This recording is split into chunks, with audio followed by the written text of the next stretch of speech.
See if we can get anybody else here.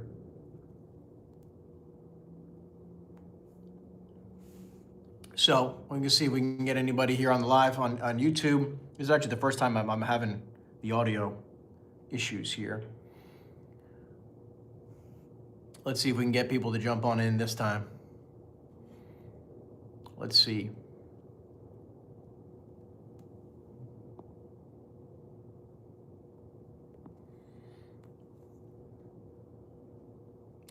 Can you hear me now? We're good? Audio's good? All right, guys. Thank you guys for tuning in. So today we're talking about commercial real estate. Let's jump on in. So now that we're live across the board, what we're going to do is that we're going to talk about buyers. We're going to talk about pitching deals. We're going to talk about making money in the commercial real estate industry.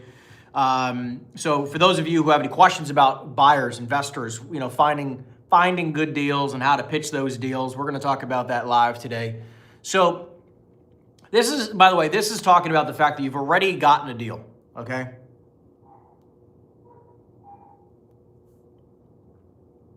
You already got a deal. You already have a deal, and you're like, how on planet Earth do I find a buyer, right? You're like, I need to sell this deal. How do I pitch it out? How do I find somebody who would be interested in this? Okay. And the way you're doing it is the following, okay? You gotta follow a process, because you're not going to make any money, by the way, if you just generate a lot of leads. You're not going to make any money. Like, you just, there's a lot of steps to the process. And there's some people out there who are just really good at finding sellers, but they're terrible at getting deals put together, right? They're terrible at, finally putting that whole deal together. And they don't know the process. They don't understand, like, hey, I've got a seller. Now you need to get an offer on that deal. And we're going to talk about how to get that offer, okay?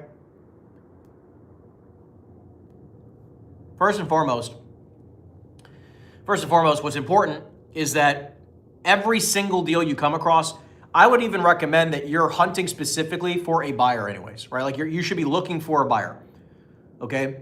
As in, you should be looking for deals specifically for a buyer, right? Like, there's a buyer out there that you are hunting for. You're like, I got Bobby the buyer, and Bobby's looking for X type of properties, right? Bobby's looking for multifamily. Bobby's looking for retail. Bobby's looking for triple net deals. Bobby's looking for something, and you got to be hunting for a specific buyer, okay?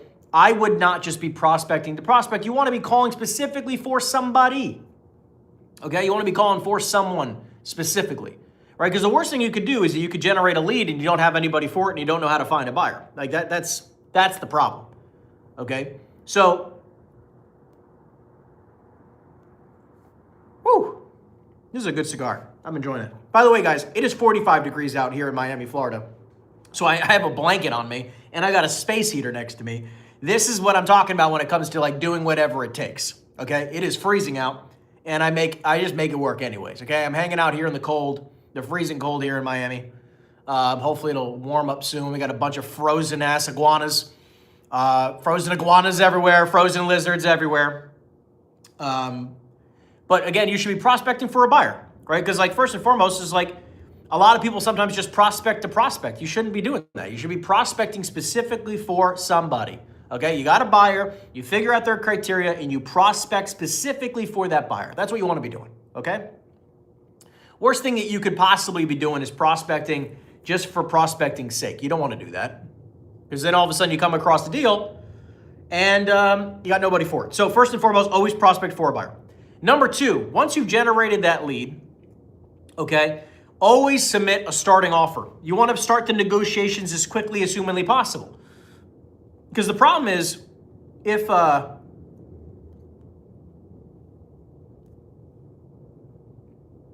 you get a seller and the seller's like, yeah, I'm open to selling, bring me an offer, the last thing you're going to want to do is try to pitch that deal out to a bunch of buyers, and that seller ends up not being remotely interested at a price that would cause it to sell. And now you just wasted a bunch of time of a bunch of buyers, right?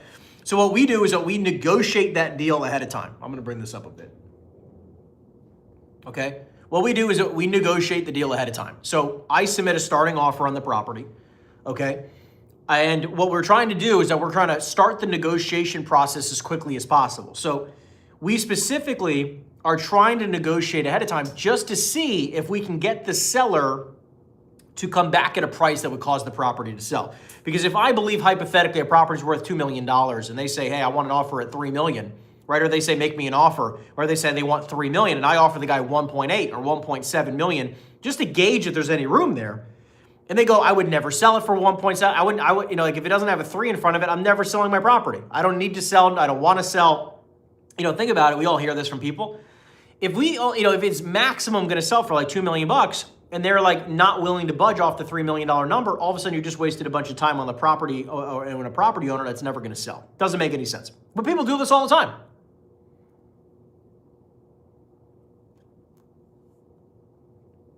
They waste time on property owners and properties that are never going to sell. And that's not what we do.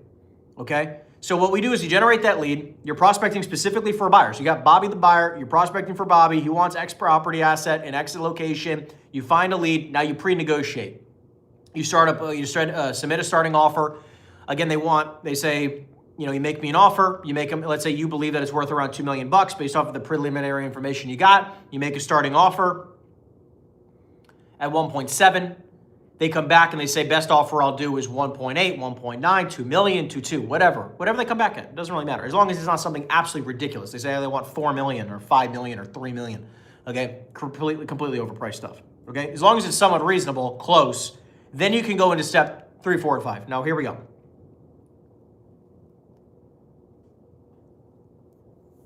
So after you've generated the lead, after which you're prospecting for your buyer, after you submitted your starting offer, next is to get all the information necessary in order to sell it. Okay, you got to reconfirm all the information. You may have gotten some preliminary information, but it's important to confirm all the details. Now you want to make sure you get the rent rolls.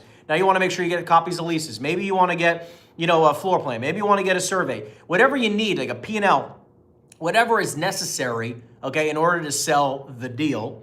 Okay, that's what you want to get. You want to get all that stuff before you go to pitch the deal. Because what happens is that a lot of people, they don't do that. What a lot of people do, this thing's like moving closer to me. It's like inching closer. I'm going to move this over just a little bit here. Hold on. Got a little pole over there. Okay, so they don't do that. And what ends up happening, I'm going to move this up here. What ends up happening is that because they don't get enough information, and then the buyer's just going to come back to you when you pitch them the deal. If you don't have all the information, what do you think they're going to say to you? Oh yeah, can you get me a rent roll? Oh, can you get me a survey? Can you get me a floor plan? Can you get me your P&L? Right, so you need to get all the information up front.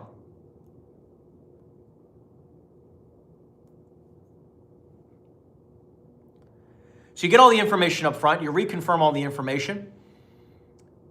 We got night 5 ops registering for our Toms River event. Is going to be insane. If you're in the New Jersey area, nice job, man. I'm excited to see you there. We're hosting a Henry Unfiltered deal pitching live podcast. It's going to be insane. Make sure you bring a deal that you want to pitch, man. So, if you want more information, DM me on Instagram, Henry Unfiltered. I'll send you all the details. So anyways, now that you got all that information, look at this. It's like this arm is like slowly falling here. We got to fix it real quick. Hold on.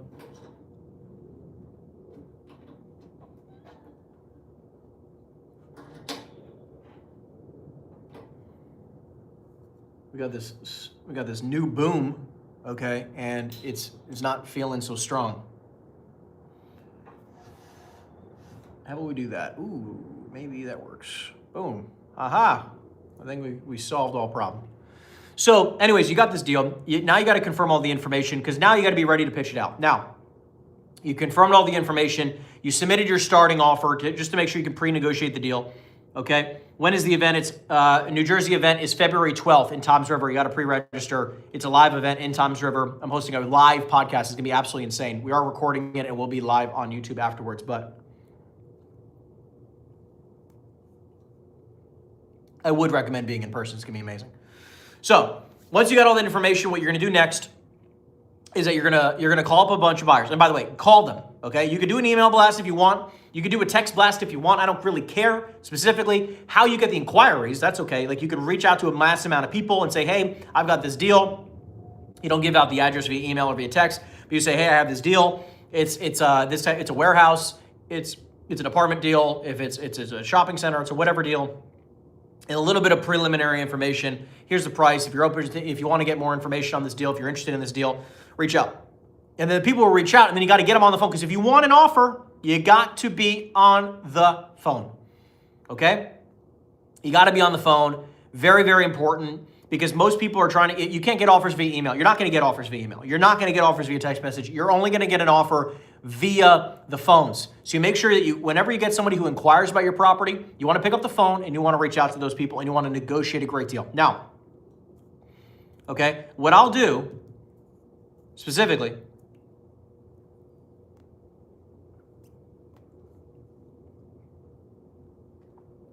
what I'll do is that I will, if they inquire, I'll call them up, and the first thing I'm going to say on the phone is the following. I'm speaking to them, and I'll say, hey, are you in front of a computer? Okay? Very first thing I'm always going to ask is, hey, are you in front of a computer? Because I want them to be able to look up the property. Be like, hey, are you in front of a computer? Are you in a place where you can look up a property? Okay? And I'll specifically want to make sure that they can reach out. Oh, it's because I didn't put this on Do Not Disturb. Let's put this on Do Not Disturb, people, because I'm getting blown up. I am getting blown the hell up. Okay? So I always say, like, hey Bob, how you doing? So I inquired about your property, about a property we have at 123 Main Street. Do you happen to be in front of a computer?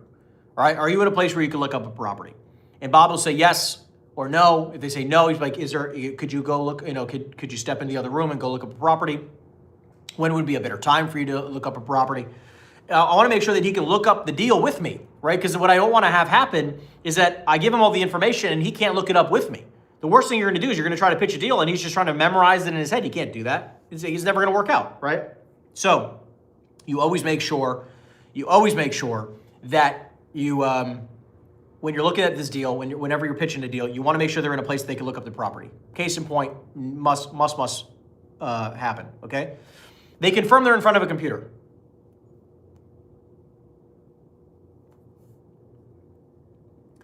Once they've confirmed they're in front of a computer, then I'll say, here's the address. And I'll give them the address. I don't care if it's off market, whatever, I'll give them the address. I only don't give addresses out to people who are brand new investors. I don't like working with first-time investors. I want to work with people who are seasoned pros in the industry, like they understand the game. Brand new investors don't understand. So I'll pitch out, I'll give them the address and I'll say, look up the property. Here's the address, 123 Main Street. Look it up. And they look up the property and say, and as they're looking it up, it's this type of asset class, it's this type of property, it's they want an X% cap rate, it's this square footage, this amount of units, whatever. I'll explain everything. And then I'll say, and they want X price. And the seller, and the property's being marketed at X price. And then what I'll say is, tell me one thing you like about the deal. Tell me what made you inquire about the deal. What do you like about what I mentioned? Because I want them to start selling themselves on the deal. What do you like about this deal? Why'd you reach out? Right? What makes you, what interests you about this deal? Because I want them to start, again, selling themselves and the idea of maybe buying this deal, okay? Very, very important first thing to do. Because then whatever they say, it's like, oh, well, I like the location, I like the amount of units, I like the price, I like the cap rate, I like the blah, blah, blah, blah, blah. Great. You're going to use that as ammo, okay, for the future when you're trying to sell them on this deal and make an offer. Well, you had mentioned that you like this type of cap rate. Well, you had mentioned you like this location. Well, you had mentioned you like the price. Well, you mentioned X, Y, and Z. Okay? You're going to always go back to that for ammo when you're trying to get them to write up an offer.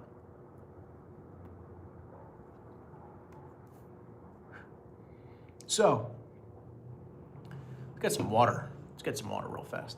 Okay, you guys with me? By the way, thumbs up the chat, thumbs up here if you guys are enjoying this content, if you like the live podcast-esque content here. We come to you live each and every single Monday, 7:30 Eastern. I'm going to start going live also on Instagram. I'm going to get it all. I got the new setup. I got the brand new outdoor table. I'm going to start maybe decorating behind me. I don't freaking know yet, but we're going to get a lot of cool stuff coming up, okay? So give this a thumbs up if you guys enjoy this type of content. If you want me to continue to do these types of podcasts, I'm going to answer a quick couple questions until we continue, okay? I got a bunch of questions here. Number one, Henry, I'm 18 years old with EXP, past few months doing multifamily in Vegas. Should I get a part-time job until college in August to cover my $1,000 a month overhead just to work 8 hours plus? Yeah. So he's saying, for those of you who are part-time, people who, anybody who's new to this industry, if you do not have like 12 months or more worth of income, like saved cash, like worth of your survival number in the bank, you should get a part-time job. 100 times out of 100, you should get a part-time job. You should never get in the commercial real estate industry without a huge bankroll because it will take a long time. So yes, the short answer is always have a part-time job if you're new to the industry. Work nights. Do not work in the mornings. Work nights. Work after 5 o'clock in the afternoon. Okay? Work nights. And then make just enough money to pay your bills and to, and minimal excess cash.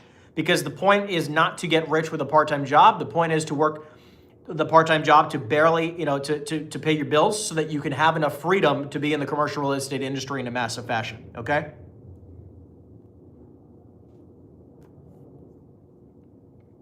Some people work way too many hours in a part-time job and they don't work enough in the commercial real estate business and then they never get out of the job. That's the problem. Another question here. I have at least 5 owner conversations a day, 20 conversations total. I have 7 months of runway, but I'm aware deals take a long time to close. Yeah, I would say this. You have to have, I don't know, you said 5 owner conversations a day and then 20 conversations total. Who's the other 15 conversations? Who on planet Earth? Who else are you talking to besides property owners? You need to be having 20 to 50 property owner conversations a day and then another 10 to 20 buyer conversations a day.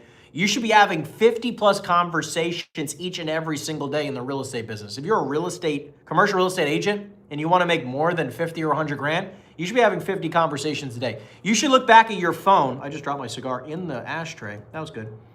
Good thing there's nothing else in here. You should be able to look at your phone and be like, you're scrolling through all the calls you had all day long. Like, because it's just like, if you didn't have at least 50 conversations today, I don't know what you did today. I mean, like, you're supposed to be talking to property owners all day long. So I don't know what you're doing. It's like, what else are you supposed to be doing all day long?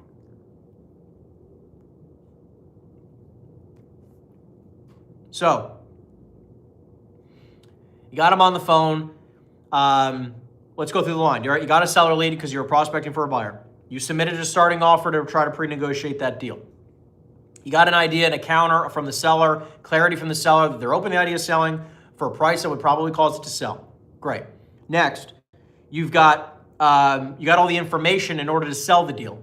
Next, you've now called up a buyer, right, that you were specifically calling for. And you call them up and you say, hey, Bob, are you in front of a computer? They say, yes, you confirm that. They look up the property, you start pitching them the deal. And then the whole purpose of calling that buyer is just to get an offer. That's the whole point of calling up the buyer, right?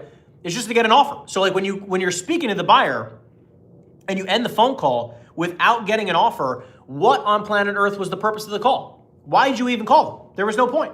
There was no point. The whole point of that call was just to get an offer. So if you end the call without getting an offer, you screwed up, right? You did not meet the objective. So if they go, oh, I need more time to think about it, right? Which is just an objection, by the way. You don't have to, you can just take it as face value, right? It doesn't have to mean much. But when you take it to heart, you're like, oh, maybe they're not that interested, blah, blah, blah. That's the problem, okay? So it's more important to realize that when you're calling up that buyer, you want to have a conversation specifically around, hey, at what price would you feel comfortable writing up an offer today at? At what price would you feel comfortable writing up an offer today at, okay? And say, what would be the best terms you're willing to put in writing? Okay, these are great questions to be asking. It's very important to realize that you're never going to get an offer unless you ask for it, okay? You got to ask for the offer. You can't just rely on the buyer to initiate it. You have to do the initiating, okay? It's just like on a date. Sometimes you got to initiate the kiss, okay? Sometimes you got to initiate the conversation. You can't just rely on the other person to do all the initiating for you, okay? So you asked them about the offer. We got some questions here. I currently operate and manage about 1 million square feet for a private family. That's awesome, in New Jersey. I'm starting to try to get some deals on my own on the side. Also currently getting my license. Amazing. What do you think the best step is to getting deals on the side going? Well, spending time prospecting for those deals, right? You got to spend time on the phones, calling up property owners of properties that you're looking to target, right? Because now you're the buyer, it sounds like, right? You're looking to acquire some deals here. You want to be the one hunting. Like, my specialty is being able to find great off-market, direct-to-seller deals with no other people involved in the deal. My specialty is finding good deals where people can make big money. All you do is you get the right software. This is a great question, by the way. You get the right software, you pull a lead list, you throw it into a dialer, and then you start ripping through the phones and you start calling up these property owners and you say, hey, John, it's Henry, EXP Commercial. I was calling you today about your property, 123 Main Street. How you doing today? Doing great. How are you? Doing great. I was calling you today because I have a client who's going through a 1031 exchange, and I was just calling to see if you'd be totally against the idea of selling your property. Okay? Or if you're the investor, you say like, hi, my name is Henry. I'm a local investor in the area. How you doing today? Doing great. How are you? Great. I was calling you today about your property, 123 Main Street. My partner and I are going through a 1031 exchange, and I just wanted to see if you'd be totally against selling it, right? I just wanted to see if you'd be totally against selling your property at 123 Main Street. That's the game. And if you say that to 20, 30, 40, 50 people a day, you're going to get people who are open to the idea of selling.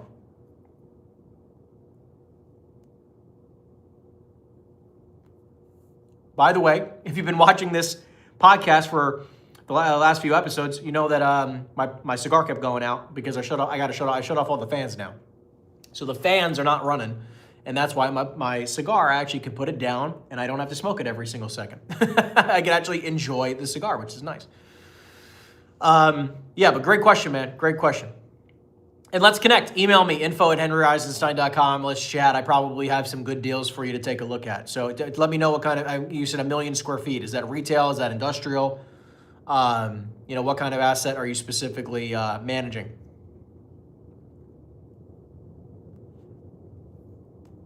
Okay, we got another question over here on Instagram. Why do you say it that way? Is it more effective than just asking, do you want to sell? Yes. Where do you get the best list? Sorry, I gotta squint my eyes. Instagram has like the tiniest text in the entire friggin' world. Yeah, larger retail centers. We might have some stuff for you. So, I mean, I got to squint over here. I'm like squinting my eyes real tight. So, by the way, the best data right now is using Reonomy, and then you can skip trace it using IDI or another skip tracing platform. But CoStar and CREsync have data. I think Reonomy has the best data, but even Reonomy only has probably 20 to 30% of correct numbers, maybe 30% of correct numbers, like 1 out of every 3 for 10, maybe 2 out of 10 are actually correct numbers. So just realize that's why you got to make a lot of calls. I would recommend putting it into a dialer because you're just going to be able to get a better hit rate. Okay. The reason why we use that script, right, the 1031 exchange, it's the same exact thing. Would you be totally against selling your property, right? Do you want to sell it, or would you be totally against selling your property? It's the same thing. Do you want to sell it? I like saying negative questions, right? Like I think, Alex Ramosi talks about this. I was doing this before Alex even brought it up, but I never really talked about it. I like the, would you be totally against selling your property? I like the, do you want to sell it? I don't care how you specifically state it, but the point is you got to be saying like, hey, I'm calling about your property 123 Main Street. Do you want to sell it? I'm calling about your property 123 Main Street. And I was curious if you'd be totally against the idea of selling the property, right? So either way, I don't care, but you're asking the question 20, 30, 40, 50 times a day to 20, 30, 40, 50 different people, and I promise you, you're going to generate more leads. But yeah, email me, info@henryeisenstein.com. Let's do some business. I probably have a bunch of retail deals I can send you. info@henryeisenstein.com. I had to restart the live stream because for whatever reason, my audio wasn't working to start. So, I don't have the description or anything like that. So anyways, you just got to email me.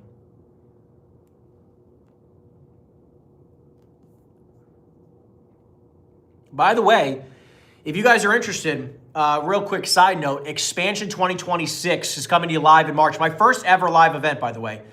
I've never hosted a live event of this magnitude before. It's my first ever live conference we're hosting. We just booked an amazing speaker. You guys this guy owns hundreds of millions. I think he might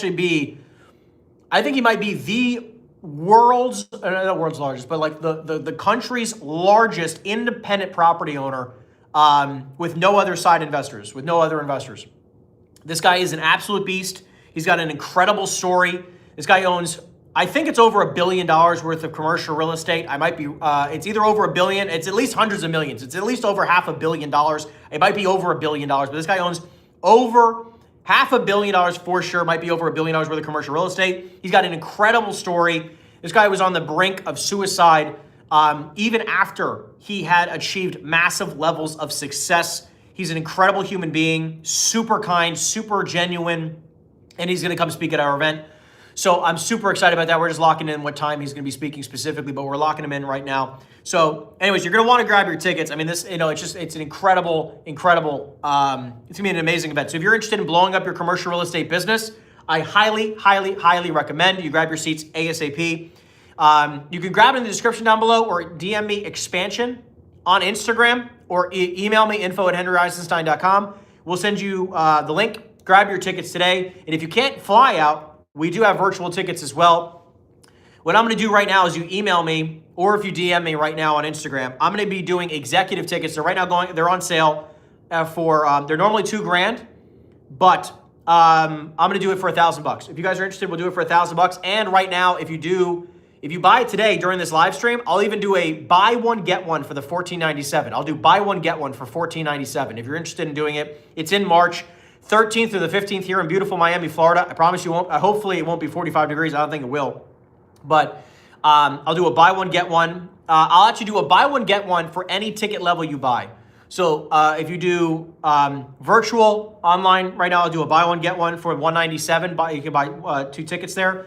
Buy one, get one for $14.97, or you can buy one for $9.97. Or we'll do VIP. Right now it's on sale for $4,997, so $5,000. But I'll do a buy one, get one for anybody who wants it. So if you're here on the live stream, you guys hear it now. I'm going to do a buy one, get one for anybody who wants it. I got to tighten this real quick.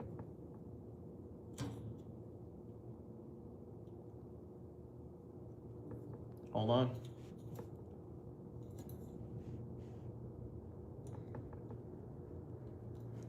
Yeah, there we go. There we go. Okay.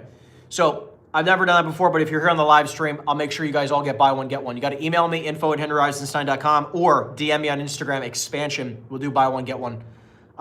You can bring a colleague, bring a friend, bring your partner, your spouse, significant other, whoever. Bring whoever. It's going to be an amazing event. We've already sold, I think we're at 30%, 35% sold out already. So we're going to sell it no matter what. I'm excited about it. Oh, I'm talking too much. My cigar went out. I got to light it again.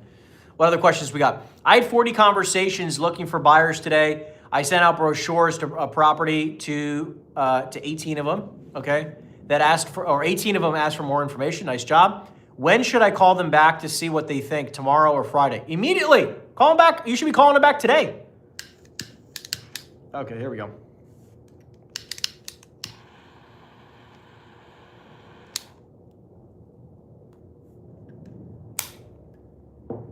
You should be calling them back today. Call them back tomorrow morning. Do you work with brand new real estate agents? I'm trying to jump straight forward into commercial. Yeah, email me info@henryeisenstein.com or book a call. Let's chat about it. We have programs for everybody. Whether you're brand new or you're a seasoned pro with a team doing over $1 million in GCI, we have opportunities for everybody, all different sorts of programs. You know, again, Expansion 2026. A lot of the people who are attending, people who are crushing it and people who are brand new in the industry. It's going to be an amazing event. We have coaching programs for everybody.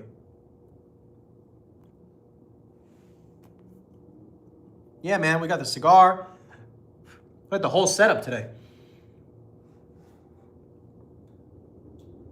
Give me 1 second here.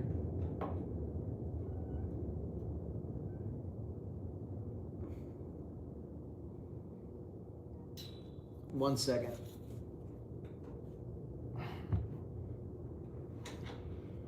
You know what?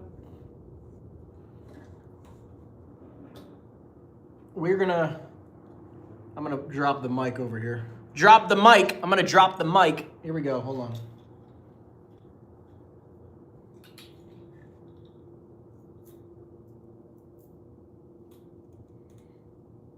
Just gonna drop the microphone here.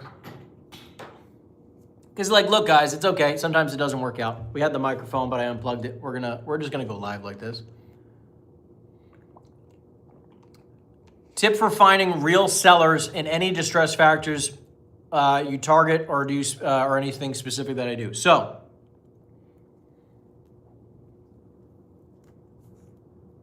he's talking about how do you find people with motivation. Here's the thing. I don't care if you're calling for distressed debt. I don't care if you're calling properties, out-of-state owners. I don't care if you're calling people who've owned properties for 30 years with no, with no debt on them, right? 100 with a lot of equity. high equity individuals. I don't care if you're calling probates. I don't care if you're calling anything. It does not matter what you're calling. But what's important is realizing that you're going to have to call hundreds of them to get good deals, right? Like so many people are just like, how do I find super distressed property owners that are desperate to sell? My one friend, as an example, spends over $100,000 a month targeting the most motivated people in the country, okay? Tax delinquencies, probates. He called everything you could possibly imagine. I mean, like every type of motivation layered and all this type of stuff, properties all over the country. And even still, he's getting, let's just say, hundreds of inquiries a month. And only a few of them are even still willing to sell at a price that, that's good, right? So it doesn't matter if you're calling, the most motivated list in the world. You still got to reach out to tons of these people, right? A lot of people don't realize that. Like you still have to reach out to so many people in order to get a great result, right? It's just like everyone's like looking for a shortcut. There is no shortcut, right? You got to reach out to a ton of people to get a good result.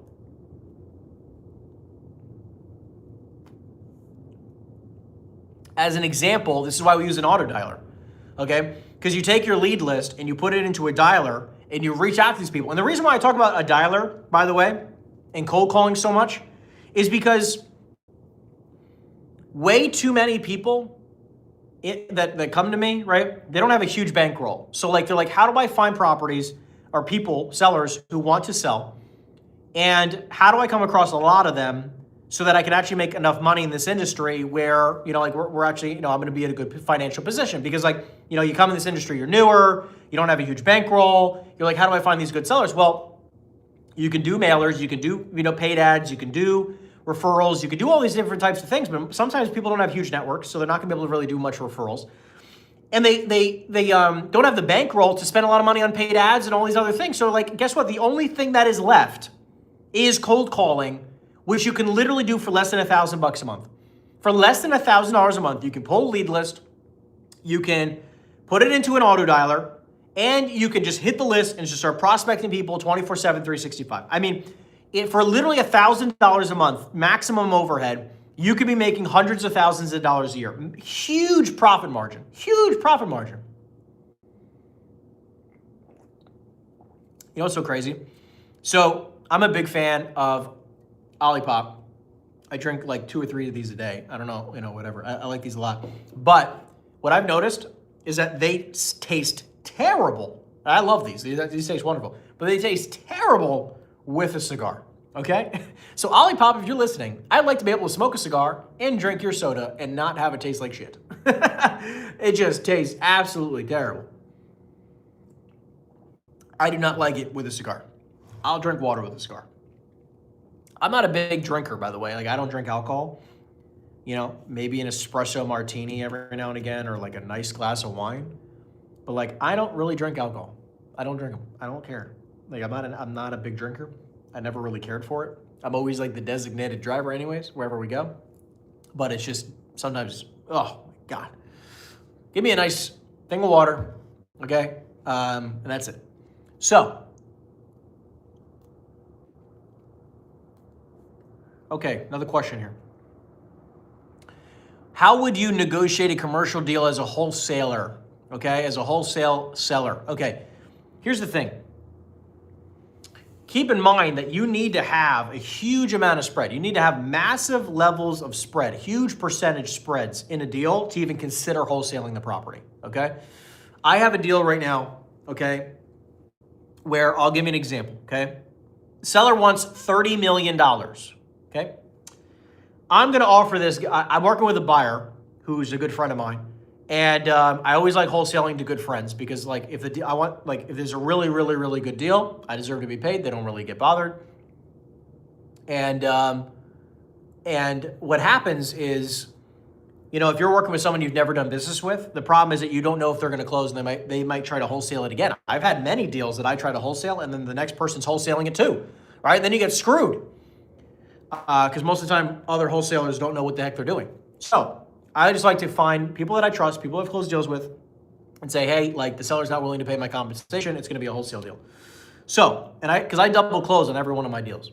So this deal for $30 million. I have a friend of mine, and I'm waiting to hear back on him, but he's probably going to be offering like $32 million, okay? Somewhere between $30 and $32 million.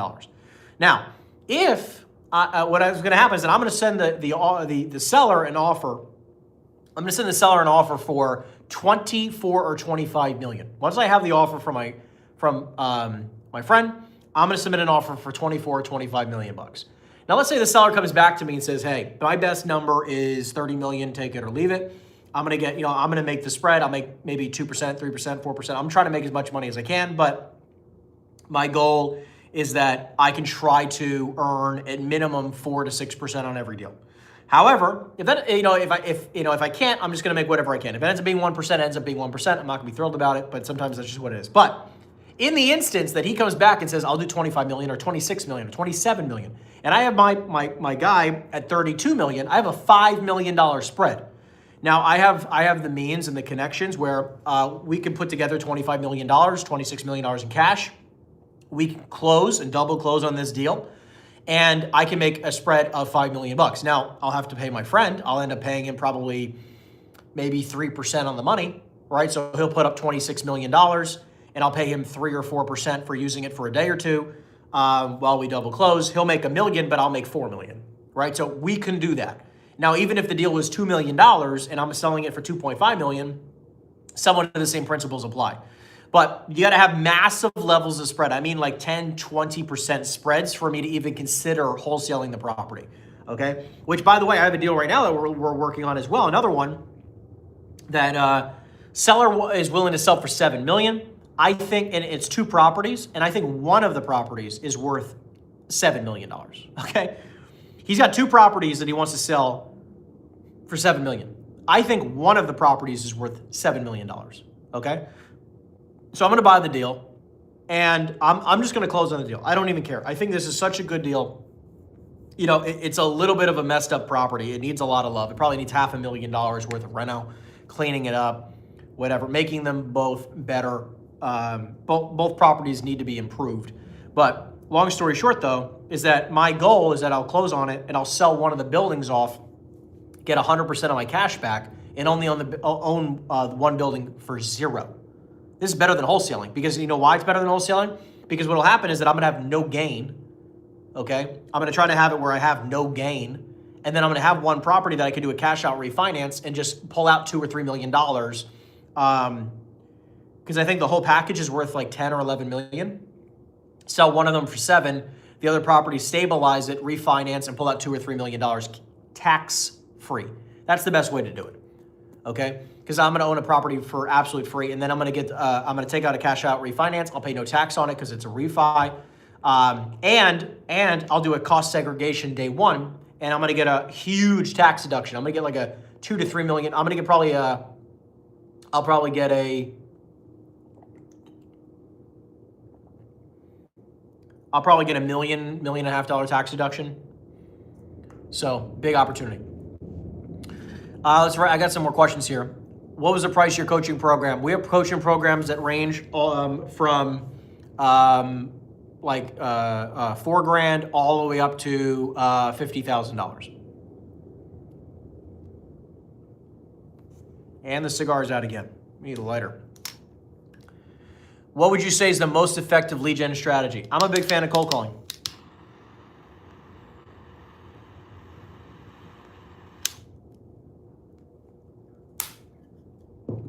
I think cold calling is one of the best ways to do it. Have I ever done a live stream about raising capital? We can talk about it, Hamilton.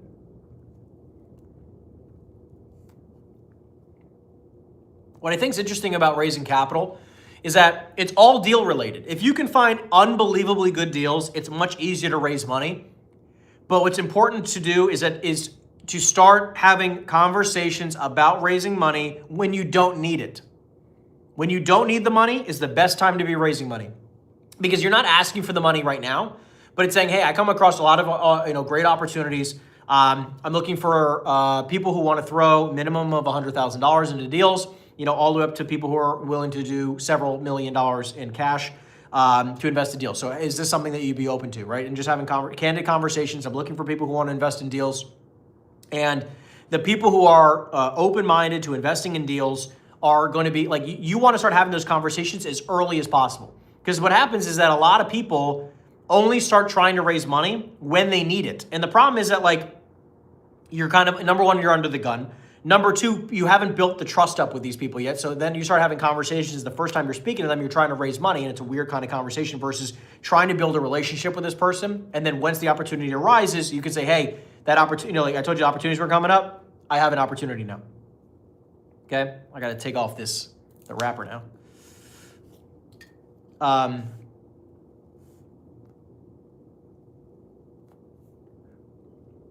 This guy's saying a root beer Olipop would work with cigars. I got to try it. I don't know. I like the root beers too. I was on a big root beer kick before I got into the colas. What's up? Thank you guys. Thank you for tuning in here on both YouTube and Instagram. By the way, this is a live podcast. It's called CRE and Cigars. I come to you live each and every single Monday, 7:30 Eastern, every single Monday. I'm here in Miami, and the weather is freezing. It's like 48 degrees out, 47 degrees out last time I checked. And I'm here. I got a space heater next to me. I got a blanket that my wife approved that I could smoke cigars in. So I'm feeling good. I'm feeling great outside. So like no excuses. I told you I come here every Monday. That's what we're doing here. So if you have questions about commercial real estate, that's why we do this. So everything's just from my own personal experiences. I hope I can help a lot of people doing it. So next question here, where do I find these buyers for that kind of money? Yeah, it depends, man. Like, think about it. Finding buyers is really not that complicated. I just like looking up all the people who have bought properties similar to the type of asset I'm calling, right? So if I'm trying to sell a $30 million deal, I want to look at all the $20+ million transactions that have occurred in the last, 12, 24, 36 months. And I want to reach out to every single one of those people because I guarantee you one of those people is going to be interested in buying your deal. Guaranteed. If you reach out to all of them.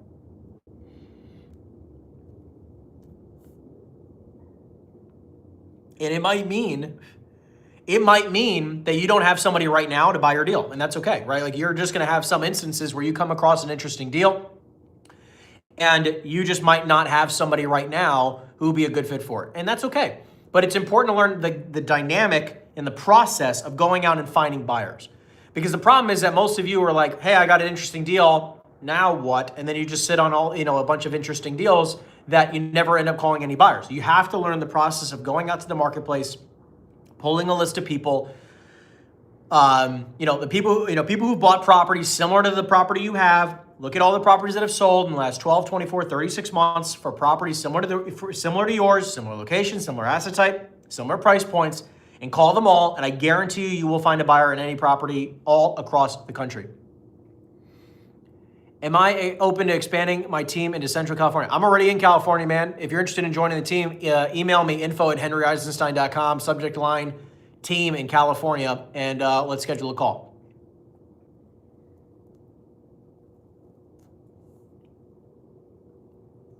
Do you track the average time from first touch to acquisition in my CRM? So we do track the amount of days. Whenever any time that we've ever done a deal, we do track the time it came into the CRM to the day of closing. And you'd be shocked. Some of them are like 8 months. On average, we're between like 6 and 8 months. Because it takes some time, right? I mean, we have some deals where they'll happen right away. And then we have some deals that'll be, 12, 24 months worth of follow-up. So it averages out to be like 6, 7, or 8 months. Henry, I want to thank you so much. You're welcome, man. I appreciate you. Thank you so much for the kind words. By the way, if you enjoy the content, make sure you give this a thumbs up. Again, I'm offering expansion tickets right now for anybody here. Anybody here, buy one, get one. Buy one, get one expansion tickets. Make sure you grab your ticket ASAP. We're going to sell this event out. We have some incredible speakers coming to you live. People who've made over $1 million in GCI. They're going to share with you. Every one of our speakers has made more than $1 million in a year in commercial real estate, whether that's from brokering deals or from owning real estate, investment real estate. So only the best people possible are going to come speak to you on stage. They'll teach you exactly how they did it. They'll talk about their story.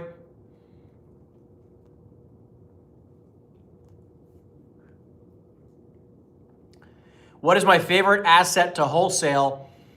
You know what's interesting? I don't really have a favorite asset to wholesale, but I think that it's easier to wholesale smaller deals sometimes. So like if you have deals that you can lock up for 400K and you can wholesale it for 800K, if you lock up a deal for $1 million and sell it for 1.4, 1.5, you know, so wholesaling bigger deals is a little bit more complicated, a little bit more complex. You know, with the smaller deals, you can put down a smaller deposit. You know, a lot of people here don't have hundreds and, you know, or millions of dollars, hundreds of thousands or millions of dollars, where like for me, I can put down $100,000 deposit. I can put down a $250,000 deposit and I have the cash to do so. So it's a lot easier when you're doing a deal for like 400K and you got to put down like a $10,000 deposit. You know, it's not so big. It's not that big of a deal. Henry, I want to thank you so much. You changed my life and I made so much money. You have helped me and my family. God bless you. Man, I appreciate you so much. Thank you for saying that. Listen, I do this content for free. I just love helping people. I really do. I make enough money in the brokerage business and in the investment business where, you know, the real estate industry has changed my life and has given me financial freedom. That I kind of have to pinch myself every now and again because it's honestly surreal, and I'm so grateful. Guys, like, if you don't know my story, I was suicidal and I was depressed for nearly a decade of my life when I was very young. I attempted on my life 3 times before the age of 13 years old. And the fact that, you know, I dropped out of college twice.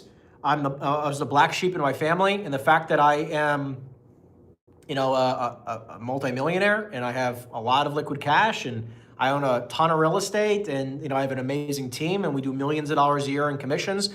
Like, guys, I create content because I want to help you guys. Like, you know, if you guys, you know, you guys can have whatever thoughts you guys want. I do this because I really want to help people.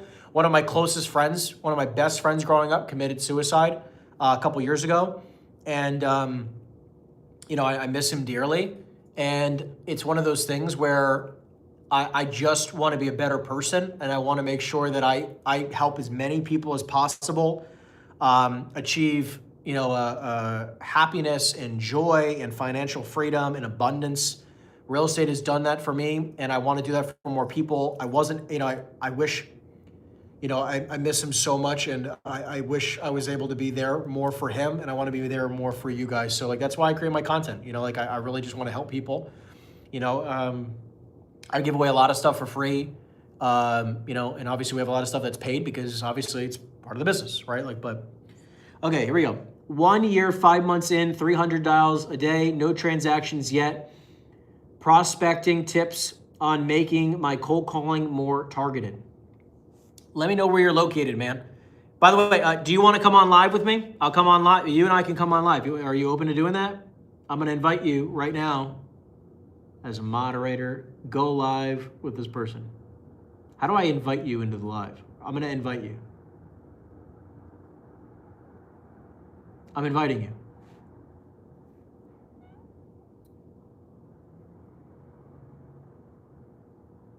Oh, you declined. Okay, it's fine. I'm letting you know that here. I'll talk to you about this and walk you through.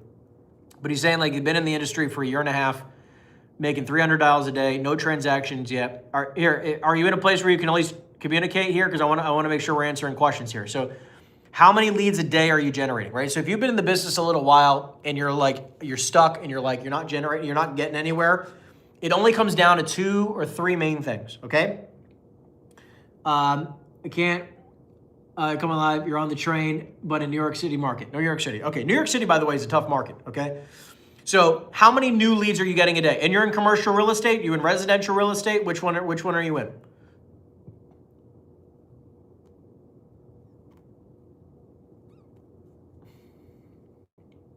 We're gonna get down to business because if you're making your calls every day, there's only so many reasons, right? So if you're in residential real estate and you've been making your calls, the only reason why you're not making more money is because you should be generating 2 leads a day. You should be trying to set 2 or 3 appointments a day. And you should be trying to, because if you're setting, it's all about appointments, right? Like if you're in the residential business, it's about setting appointments. How many listing appointments are you setting every day? If you're in the commercial real estate business, you should be generating 2 seller leads a day, trying to get 1 true offer every single day. And this way, if you run those numbers, that means you've submitted 20 offers a month. You will probably get 1 accepted every single month. I mean, it's just the math, okay? It's just math. So, come on now. I got to relight the cigar. But New York City is a tough market. If you're calling residential and or commercial, I mean, real estate in Manhattan is a very tough market.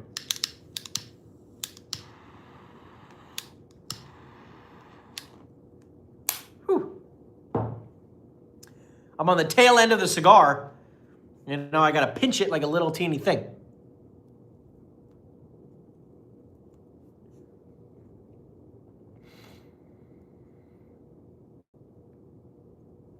I appreciate you, man. Thank you for the kind words.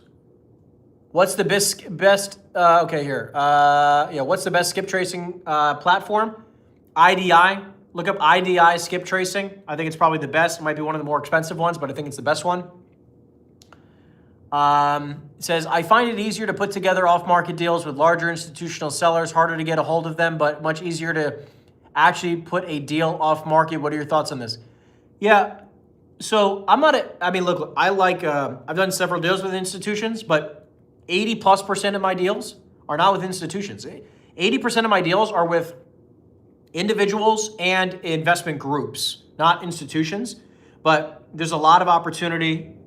Yes, commercial development and retail, mainly in all off market. Yeah. You got to be generating, 2 seller leads a day, 2 opportunities a day. It's not about your dials. I don't give a shit if you dial 300 dials a day. But 2 seller leads a day, and then you got to pitch the deals out. You generated an opportunity, then you got to you got to pitch the deal out. You got to call up some buyers and you got to sell the deal. You know what I'll do? I'll do a free call with you. Email me, man. Email me, info@henryeisenstein.com. Actually, you're on Instagram. Just DM me. Just say, hey, Henry said we could do a free one-on-one call.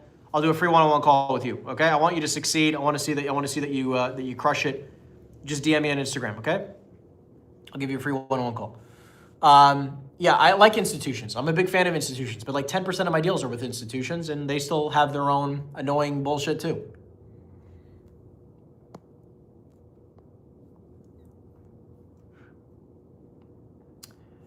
What was your motivation in the beginning? Cold calling is a bitch, but I'm learning. I agree. Thank you, Henry. Really appreciate that. Of course, man. I got you. No problem. Cold calling is a bitch, but I'm learning. Condolences for the friend. Appreciate you the kind words. Thank you so much. Yeah, at the very beginning, I just didn't want to be broke. I wanted to have financial freedom, and I was willing to do whatever the heck it takes. And I can tell you, I agree, cold calling is an absolute bitch.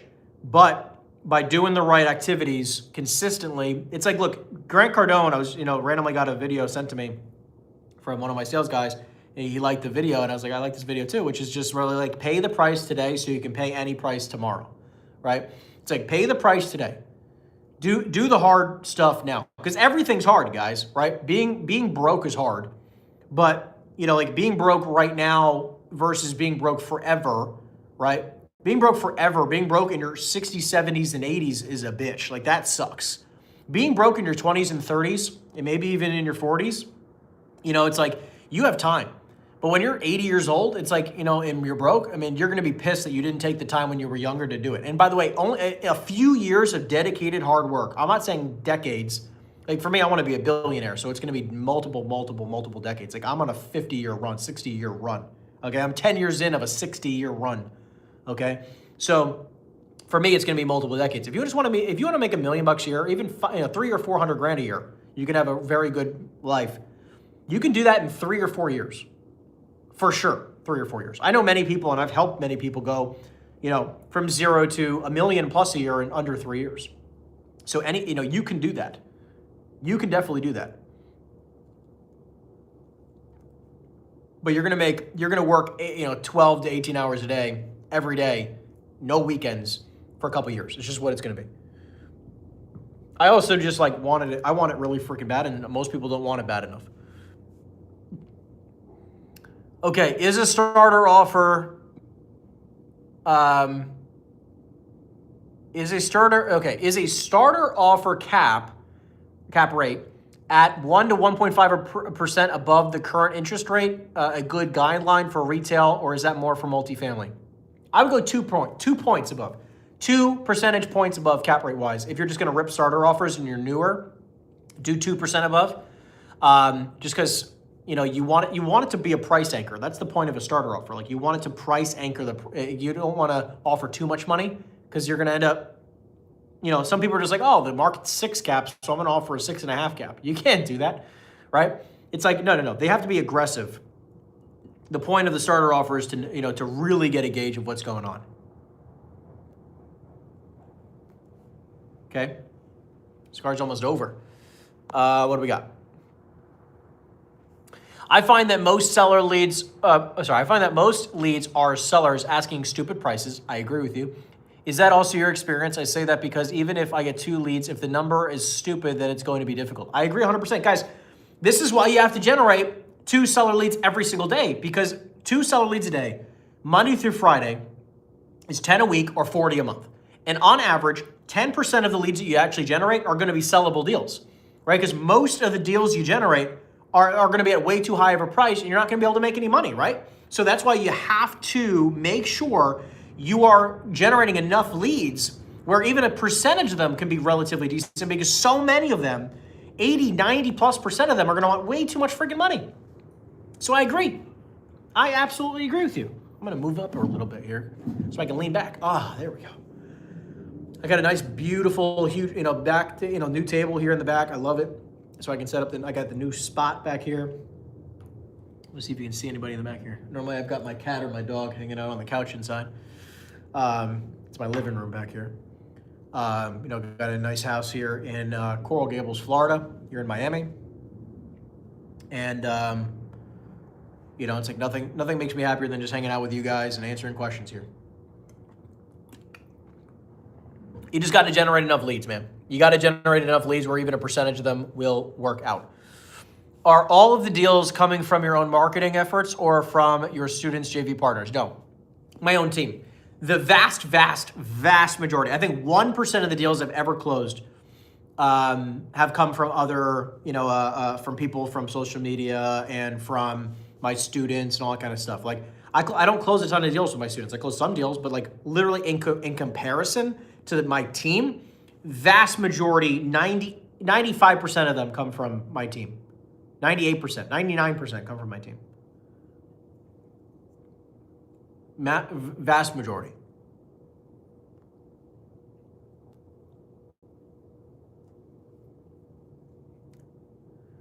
We got Tony. What's up, Tony? Thank you. South Jersey residential, long hours, part of the job. Yeah, I agree. Listen, if you're in the real estate business, you did not, we work 5 to 9, so we never have to work a 9 to 5 job in our life, right? Like, I'll work every single day, 12 hours a day, 7 in the morning till 7 at night, 8 in the morning till 8 at night, every day, because I never want to work a 9 to 5 in my life. But everyone's like, oh, I'm a real estate agent, so I can just work no hours and it's okay. Guess what? You're not going to make any money. If you're going to work 2 hours a day, you're in the wrong business. You are in the wrong business. I don't know what you could possibly do that's 2 hours a day. I just don't know. Plus, people are funny. It's like, if there was an easier way, don't you think I'd be doing it by now?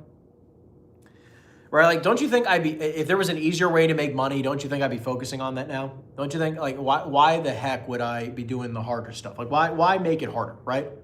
If there was an easier thing, I would just be doing it. Henry, at what point are you confident in making a multifamily offer? When you have the rent roll and expenses? Yeah, so for multifamily, the cool thing is okay, I can't even smoke my cigar anymore. I'm done with the cigar today, okay? I got to, me and my wife are trying to get pregnant and she gets mad at me. And I agree, I got to stop, I can't, I'm going to maybe do half a cigar going forward, but I do enjoy my cigars. So I'll say this, right? With multifamily, I actually think it's one of the easiest types of asset classes to make starter offers, because if in your market, I know you're in California, Rudy, right? So if you know that your market is, let's say, 300,000 a unit, then you should be making offers at 225 or 250 a unit, right? If you know that, in my markets where it's a 150 to 225 a unit range, for B-class product, it's okay, then I should be making offers at 120, 125, 140 a unit, depending on the quality of the asset, right? So I'm going to be making starter offers basically on a price per unit basis. You don't have to do it based off of a cap rate or anything. Obviously a rent roll would make things a lot easier, but sometimes you don't get a rent roll, right? Sometimes you don't get a rent roll. And that's okay. You know, because because you're not going to, you won't always get a rent roll. Obviously, you just have to make do. In some instances, it's like I'd rather just go off of price per unit for multifamily, and then for retail or industrial office, you can go off of a price per square foot. So just go off of like whatever your market is. Just be at like 20% or 30% less than market, and then that's the point of the starter offer, just to start the negotiation process. Okay. Yeah, 2 hours a day would just, but it's mind blowing because some people are just like, oh yeah, I talk to people sometimes and I'm like, how many conversations are you having a day? Because it's not about dials. How many conversations are you having a day? And several of them are like, I have 3 to 5 conversations a day. And I'm like, that means you're working like 45 minutes a day, right? 2 hours maybe a day. It's like, how on planet Earth do you think you're gonna make any money? You're just not. But that's why the majority of the industry doesn't make any money. I mean, it's pretty obvious. Okay, Susie says, how much can you round up for expenses for commercial real estate if you don't have exact expenses? Great question, Susie. So I would recommend, I always like to go off of like a 40% expense ratio for anything that's not triple net. So if it's all gross rents, I will do 40% for expenses. That's like the majority of the time. And then like 5-ish% of the time, I'll do 50% for like really large multifamily, like 100 plus units, 200 plus units. You could do 50% for expenses. And then for office, 50% for expenses. That's another one. If it's triple net though, you could probably run it at like 80-ish%. 20% expenses, 80% net, right? 85% net, because sometimes even with triple net properties, unless it's like a single tenant triple net for 20 years, okay?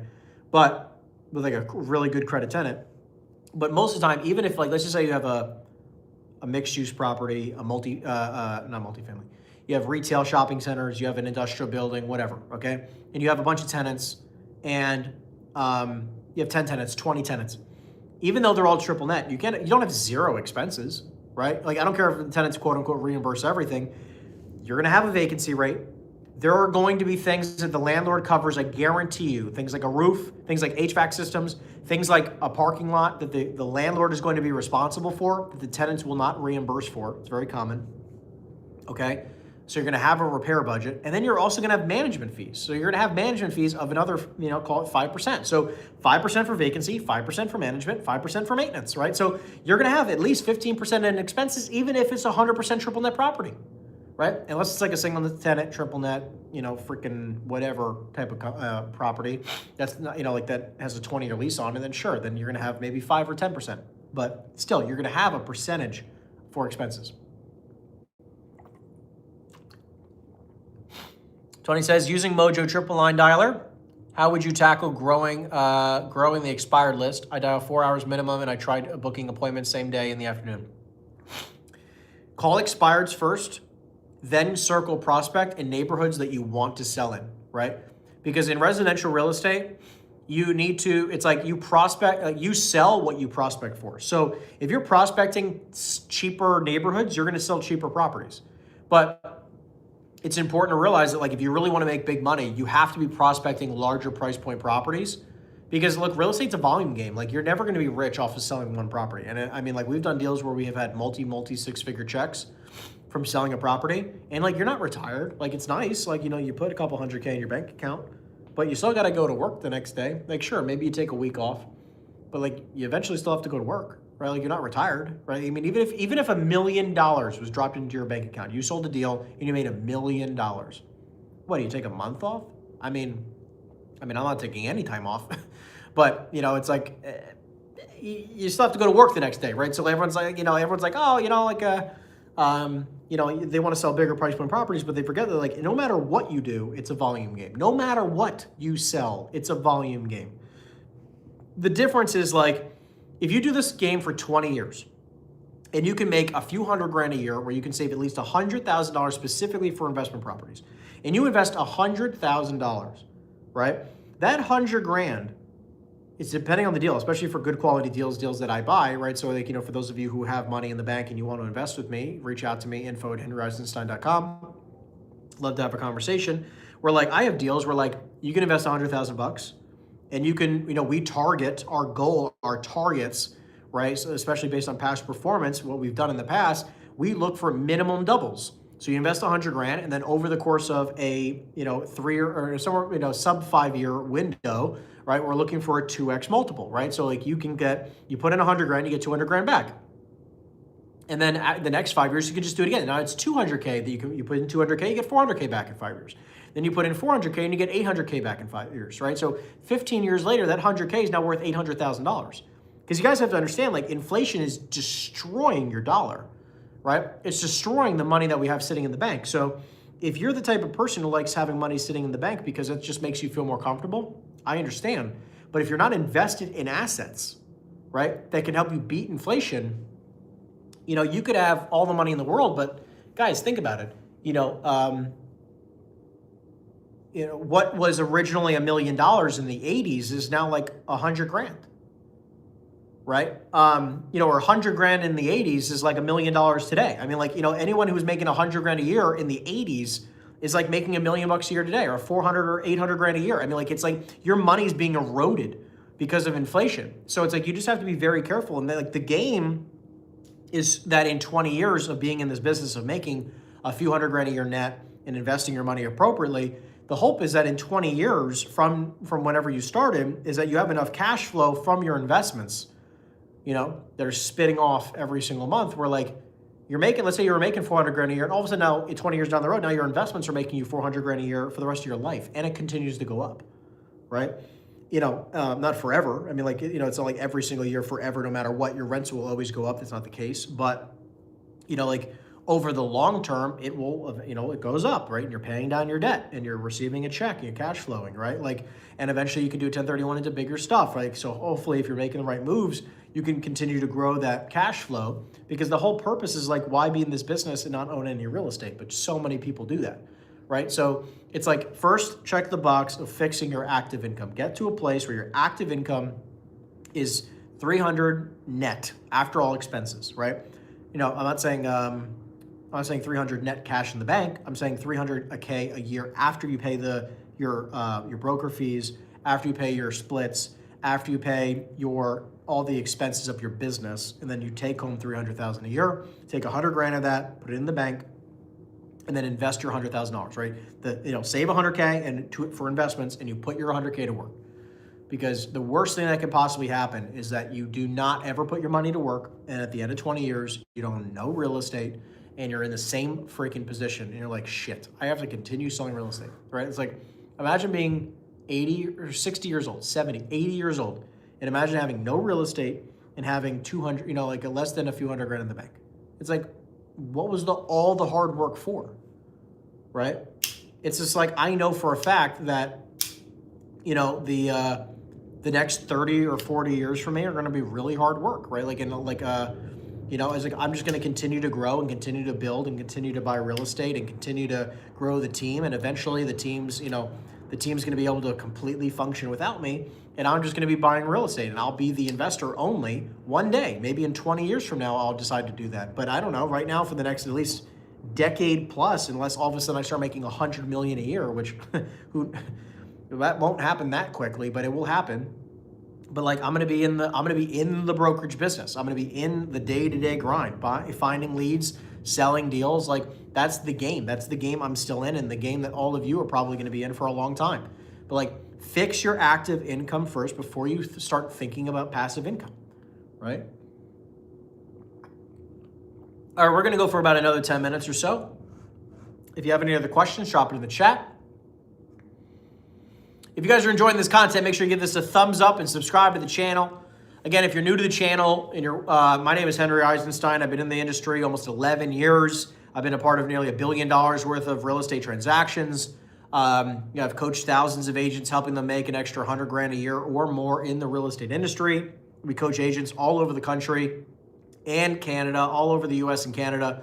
And we teach them how to sell more real estate. We teach them how to target higher price points. We teach them how to do off-market deals, represent both sides. We teach them how to find off-market deals. We teach them how to find buyers. We teach them how to negotiate deals so you can start earning 6-figure plus checks in the commercial real estate business. So if you're interested in learning on how to do that, obviously click the links or reach out. We'd love to be able to support you at a high level. If you want to start making more money in the commercial real estate business, let me know. I'm hosting my first ever live event in March. So March 13th, 14th, and 15th, we have my first ever live conference. It's called Expansion. So it's going to be hosted here in Miami, Florida.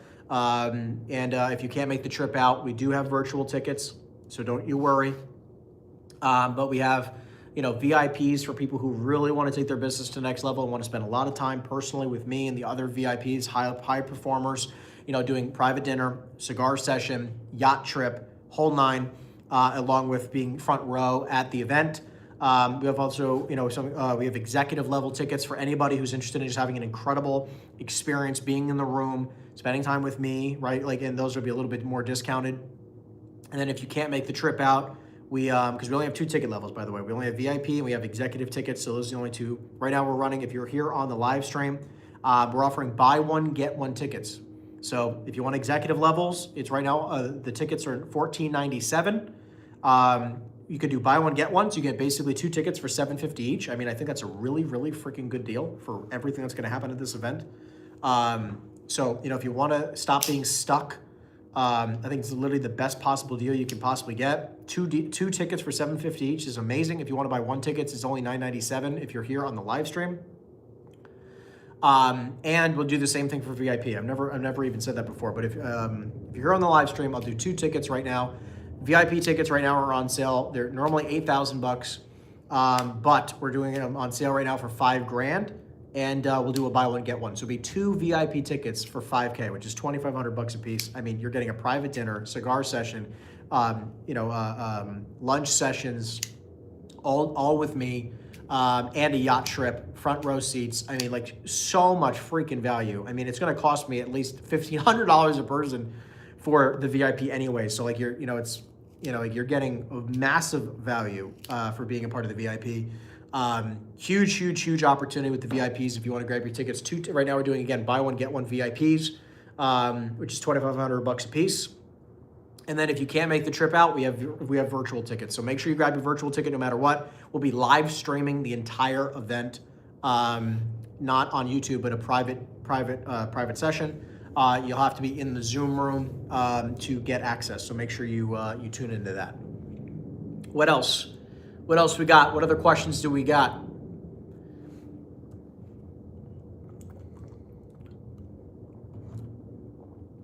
Again, we come to you live each and every single Monday, 7:30 Eastern time. We talk about commercial real estate while I smoke cigars. I'm a big cigar guy. So I love talking about commercial real estate while I smoke a good cigar.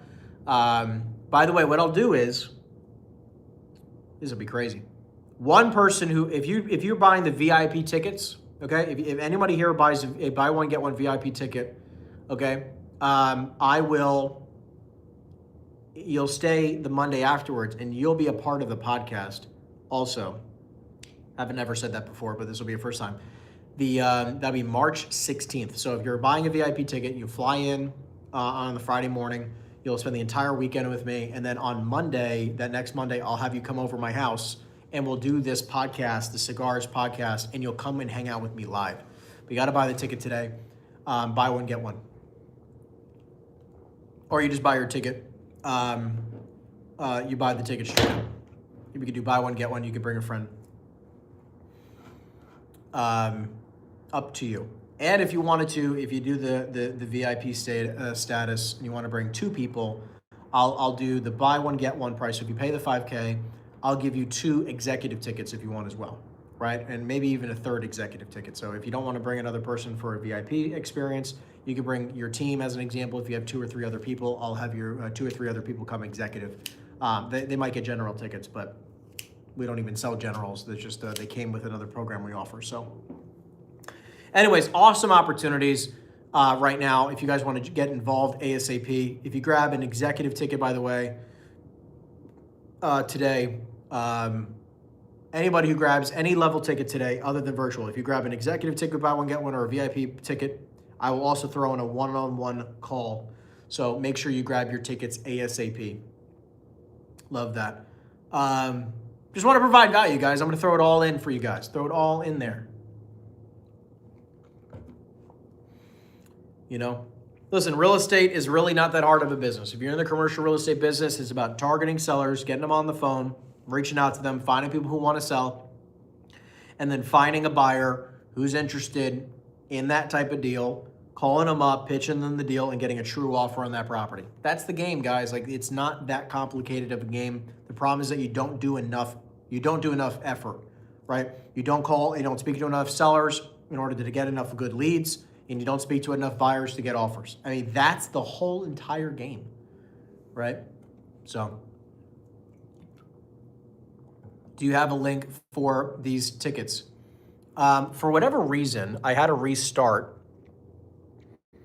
I had to restart the live stream because my audio was not working, but let me see here. 1 second. Can I comment anything? No.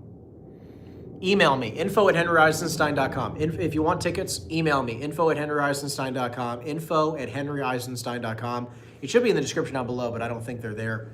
I had to restart the live stream here on the whim because my audio was not working, but I wanted to have the podcast anyways and not worry about it. So info@henryeisenstein.com if you want to grab your tickets. Just email me, subject line expansion tickets or tickets, event tickets, whatever you want. I'll send you, my team will send you the link and grab your tickets today.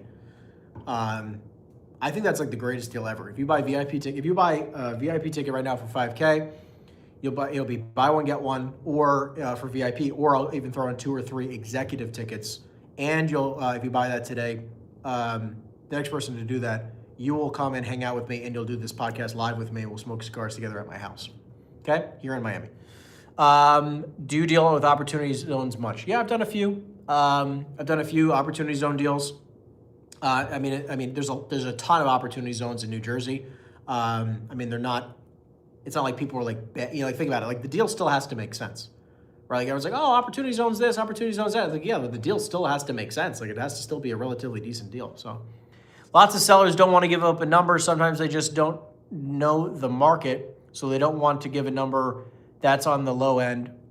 Yeah. How do you handle this situation? Yeah. That's why we submit starter offers, right? Like this is why I teach people. You watch all my videos for free. This is why I teach everybody how to underwrite deals without a lot of information. And most of the time you can go off of a price per unit or a price per square foot type of deal. But it's really learning your market. I'll always make an offer first. I don't care. I'll make an offer first every single time. That does not bother me whatsoever. I'll always just submit an offer right away. But you have to learn how to underwrite the deal because I'll always go first. I don't care. They'll say like, oh, make me an offer. No problem. I'll make you an offer. I'll always go first. My team, we generate about 100 leads a day. I always make an offer first. Okay? I'm always submitting an offer first. Now, sometimes, I never have a problem making an offer first. Like, I make an offer on every single lead we generate, unless I think the deal is unbelievable. You know, actually, then I still make an offer. I don't even know what I'm talking about, right? Like, the only time that I don't really ever submit a starting offer is if I think the deal is a very unique deal and it should be pitched out to a couple buyers that we have, and we have a few people in mind. Then I'll be like, just pitch it out to so-and-so, and we'll get an offer on it, and we go through the process. Any other outreach strategies that you find effective? Do you ever do cold emails? Yeah, we do it all. So we do about 1,000 to 2,000 cold emails a day. We do about 1,000 to 3,000 cold text messages a day, and we do cold calling, right? Which we do about 300,000 to 400,000 cold calls a month. So we do it all. You know, I think everything works. It's just like, get really good at one thing and then you can start going into the next. Where like too many people are like trying to do all these different types of lead generation activities and they don't really get anywhere. And by the way, if you want to know how to 10x your lead generation, go watch. I just posted, it was the most recent live stream we did. We did it this past Tuesday, which was a 10x your leads workshop. I'm hosting my next workshop, by the way. If you missed that one, we're hosting a follow-up, it's a workshop all on follow-up, how to convert deals, increase your conversion, massively increase your conversion workshop I believe it's going to be on the 20, it's the last Tuesday of the month of February. I think it's the 27th. I don't know. Anyone here can tell me the last Tuesday of February? I don't know what that date is. Whatever that date is. Oh my goodness. So actually we can figure it out. So today's Monday. Tomorrow's the 3rd. That'll be the 10th, the 17th, the 23rd, and then the 28th. What is the last Tuesday of the month? Whatever the last Tuesday of this month is. I think it's the 27th or the 26th. I don't know. 26th? One of those. So would you say that blind underwriting a property could be an effective strategy? I don't like to call it blind. I mean, it's definitely not blind underwriting, but like you're not going to have a rent roll. You're not going to have a P&L. So if you call that blind, it's blind. But like, to me, it's not blind because like I know that like if it's apartments as an example, I know that the average price per unit for that type of that type of property is going to be in this range, almost for sure, right? With 90+% certainty, it's going to be in this range, right? For industrial, within this, for any type of asset class, I can know a range. You can know a range pretty comfortably with certain parameters, right? So it's not a blind offer by any means. But it is saying like, hey, like without a ton of information, you can have a rough idea of what a property's worth, okay? My wife was only allowing me to use this pink blanket as a blanket while I smoke cigars. She's like, I don't care about this blanket, you can use it. I'm like, okay, well, my wife tells me that this blanket's the only one I can use. This is the one I'm using. So I got a pink blanket around me. But great questions. Guys, listen, again, this podcast comes to you live each and every single Monday at 7:30 Eastern Standard Time. So if you guys enjoyed this content, make sure you give it a thumbs up, subscribe or follow me wherever you are watching this content on. Again, we just come to you live. I talk about commercial real estate. I smoke a cigar. I'm just having fun. This is just a pure open chat all about real estate. So if you guys enjoyed this type of content, make sure you give it a thumbs up, subscribe or follow me wherever you're watching it. And I will see you guys next Monday, guys. Peace out, everybody. I hope you guys enjoyed today's session. I'll see you guys next week. Later, everybody here on Instagram. Peace out. Here on YouTube. Thank you guys for watching the journey. It means the freaking world to me. Thank you guys. And I'll see you guys next Monday. Peace out, everybody. See you later. Actually, fine. I'll answer one last question. Here we go. So given what you just said, you'll probably take the lower range and then make an offer on that maybe or even under that. Yes, exactly right. And if you're wondering about making offers on stuff, again, watch a lot of the other YouTube videos. Subscribe to the channel. Next Monday, if you have a deal or anything like that, we can talk it through, my friend, okay? Next Monday, 7:30 Eastern. I'll see you there. Peace out.